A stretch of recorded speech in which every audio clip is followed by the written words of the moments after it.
नमस्कार, अमर उजाला.com पर आप सभी का बहुत स्वागत है। मैं हूं प्रभाकर तिवारी और अब हम आपको बताएंगे उत्तर प्रदेश की तमाम बड़ी खबरें।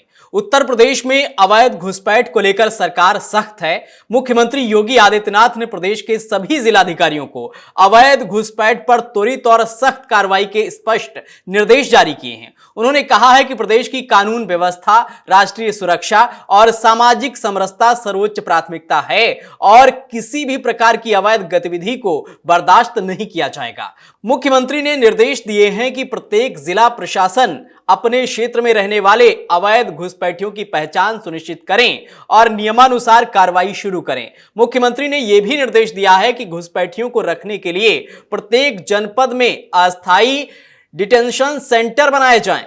इन केंद्रों में विदेशी नागरिकता के अवैध व्यक्तियों को रखा जाएगा और आवश्यक सत्यापन की प्रक्रिया पूरी होने तक वहीं आवास सुनिश्चित किया जाएगा। मुख्यमंत्री ने कहा है कि डिटेंशन सेंटर में रखे गए अवैध घुसपैठियों को तय प्रक्रिया के तहत उनके मूल देश भेजा जाएगा। बढ़ते हैं अगली खबर की ओर। अगली खबर बस्ती जिले से है। बस्ती जिले के बेदीपुर गांव के 28 वर्षीय अनीस की हत्या में चौंकाने वाला खुलासा हुआ है। गुरुवार की देर शाम रास्ता पूछने के लिए बुलाकर दो बाइक सवार हमलावरों ने युवक के माथे में गोली मारकर हत्या कर दी थी। पुलिस ने मामले की जांच शुरू की तो सनसनीखेज खुलासा हुआ। युवक की हत्या उसकी पत्नी ने ही कराई थी। हत्याकांड को प्रेमी और उसके नाबालिग दोस्त ने अंजाम दिया। युवक की शादी हफ्ते भर पहले ही गोंडा जिले के खोड़ारे के दौलतपुर के बैनन मवाबपुरवा की रहने वाली युवती से हुई थी। नई नवेली दुल्हन की करतूत से परिवार के साथ ही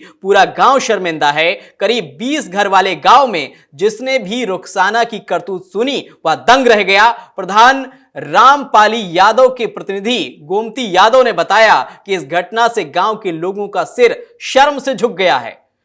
अगली खबर में बात लखनऊ की करेंगे। समाजवादी पार्टी के अध्यक्ष अखिलेश यादव ने शनिवार को प्रेस वार्ता कर भाजपा पर निशाना साधा है। उन्होंने कहा है कि चुनाव आयोग और भाजपा पश्चिम बंगाल पर फोकस कर रही है। 2024 में जिन विधानसभाओं में सपा जीती है वहां वोट काटने की साजिश हो रही है। कन्नौज के एसडीएम का ऑडियो भी वायरल है। चुनाव आयोग एक एसओपी जारी कर दे। अखिलेश यादव ने एसआईआर के लिए समय बढ़ाने की मांग की है। उन्होंने कहा है कि शादी और खेती के मौसम में एसआईआर कराना गलत है। हर विधानसभा में 50,000 वोट काटने की साजिश है। बीएलओ घर घर नहीं जा रहे हैं। बिना तैयारी के एसआईआर किया जा रहा है। बीएलओ को ट्रेनिंग भी नहीं दी गई है। भाजपा वाले जब जनता में और मुद्दों को हराने लगे तो जीतने के लिए एसआईआर ले आए। बिहार में राजद और अन्य विपक्षी दलों के लोगों के 60 लाख नाम काटे गए।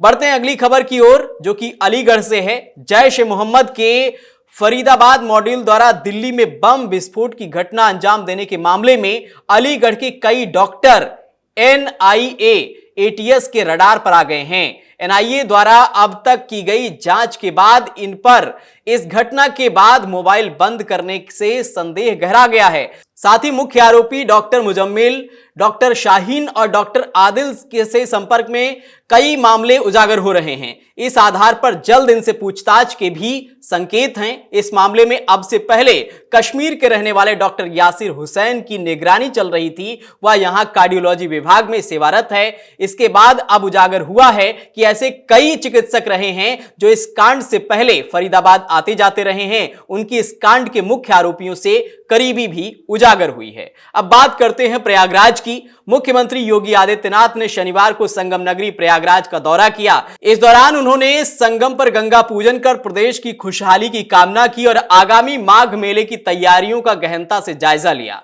मुख्यमंत्री का आगमन सुबह 10:30 बजे हुआ, जिसके बाद सीएम योगी विधायक हर्षवर्धन वाजपेयी के आवास पर पहुंचे। यहां पवन सुत हनुमान जी की मूर्ति की प्राण प्रतिष्ठा में भी उन्होंने भाग लिया। इस अवसर पर भाजपा के कई वरिष्ठ नेता और पदाधिकारी भी वहां पर मौजूद रहे। इस दौरान सीएम योगी के गंगा पूजन कार्यक्रम के लिए विशेष व्यवस्थाएं की गई थी। संगम के बीच एक छोटी फ्लोटिंग जेटी तैरता हुआ घाट का निर्माण किया गया है, जिससे गंगा स्नान करने वाले श्रद्धालुओं को किसी भी प्रकार की असुविधा ना हो और वे सामान्य दिनों की भांति स्नान कर सकें। तो ये थी उत्तर प्रदेश की तमाम बड़ी खबरें जिन पर हमारी नजर है। आप बने रहिए अमर उजाला.com पर। पढ़ते रहिए तमाम बड़ी खबरें। साथ ही साथ YouTube चैनल पर हम लगातार आपके लिए कई बड़ी खबरें लेकर आते रहेंगे। नमस्कार।